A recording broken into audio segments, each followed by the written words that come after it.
চুঁচুড়া ধরমপুরের রাজমাতা মহিষমর্দিনী বহু বছর ধরে পূজিত হয়ে চলেছেন রাজরাজেশ্বরী রূপে। কিভাবে শুরু হয়েছিল চুঁচুড়ার বহু শতাব্দী প্রাচীন মহিষমর্দিনী পুজো, আসুন জেনে নেওয়া যাক।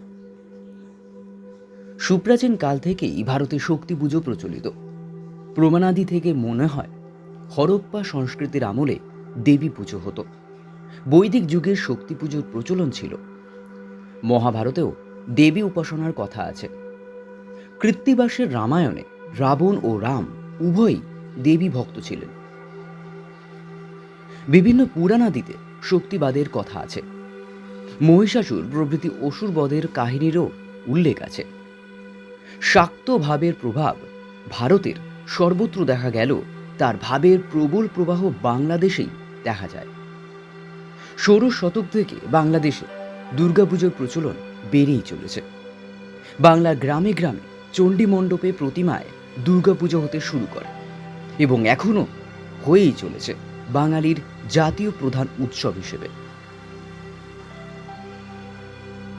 দেবীর মহিষমর্দিনী মূর্তি বাংলাদেশে পূজিত এবং সর্বভারতে প্রচলিত। ভারতের বিভিন্ন স্থানে ও ভারতের বাইরেও এই মূর্তির খোঁজ পাওয়া গিয়েছে। সেই সব মূর্তি কোথাও দ্বিভুজা, কোথাও চতুর্ভুজা, কোথাও অষ্টভুজা, কোথাও বা দ্বাদশ ভুজা। তবে বাংলায় দশভুজা মহিষমর্দিনী মূর্তি প্রচলিত এবং পূজিত। চুঁচুড়ার ধরমপুরে কয়েক শতক ধরে দশভুজা মহিষমর্দিনী মূর্তি পূজিত হয়ে আসছেন।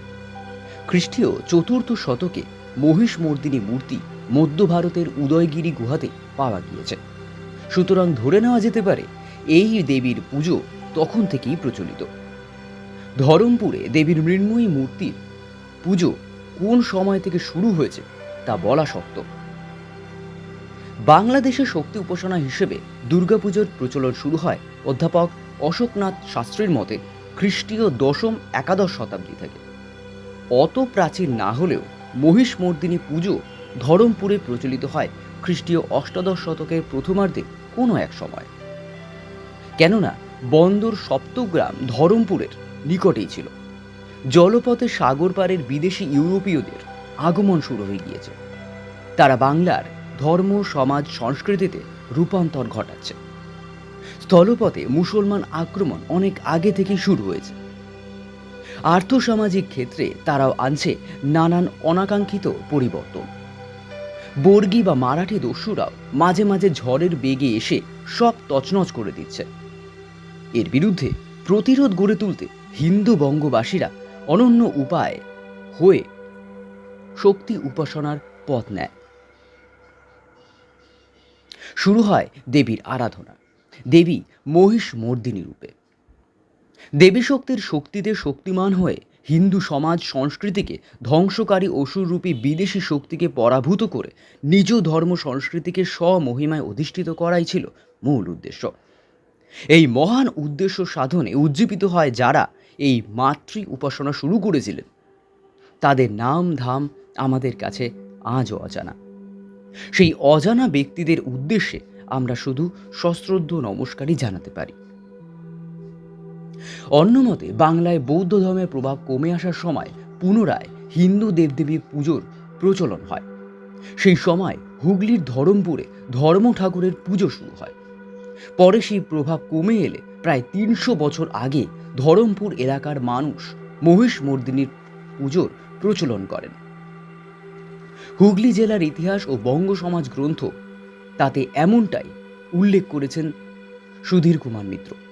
তিনি আরও লিখেছিলেন, ধরমপুর দক্ষিণ পাড়ায় ধর্মরাজ ঠাকুরের ভগ্ন মন্দিরের প্রায় পার্শ্বে অবস্থিত চণ্ডী মণ্ডপে এই মহিষমর্দিনী দুর্গামাতার পুজো তদবধি একাধিক ক্রমে চলিয়া আসিতেছে। হুগলি জেলার সদর শহর চুঁচুড়া তখনও চুঁচুড়া হয়ে ওঠেনি। তখন আমাদের আজকের এই প্রিয় চুঁচুড়া শহর ছিল ওলন্দাজদের অধীনে। পর্তুগিজদের হারিয়ে সবেমাত্র গোড়াপত্তন হয়েছে পশ্চিমী বসবাসীদের। এই চুঁচুড়া শহর থেকে কমপক্ষে প্রায় 10 কিলোমিটার দূরত্বে অবস্থিত ছিল সপ্তগ্রাম বন্দর, যা বর্তমানে আদি সপ্তগ্রাম নামে খ্যাত। সেখান থেকে সরস্বতী নদী পেরিয়ে একদল ধীবর এবং কুমোর সম্প্রদায়ের মানুষ বর্তমান ধরমপুরের মহিষমর্দিনী তলায় আসেন এবং বসবাস করা শুরু করেন। জনশ্রুতি আছে তাদেরই হাত ধরে মহিষমর্দিনী পুজোর প্রচলন শুরু হয়। তবে সঠিকভাবে এই পুজো কোন সালে কার নেতৃত্বে শুরু হয়েছিল তা কারোরই জানা নেই। আমরা এই পুজো প্রায় 300 থেকে 350 বছর আনুমানিক সময় ধরে বহন করে চলেছি, হয়তো আরো পুরাতন হতে পারে।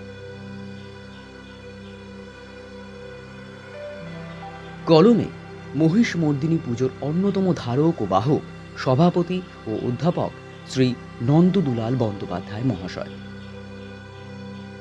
মাতৃপ্রচারে টিম মাতৃশক্তি, কণ্ঠে শুভজিৎ।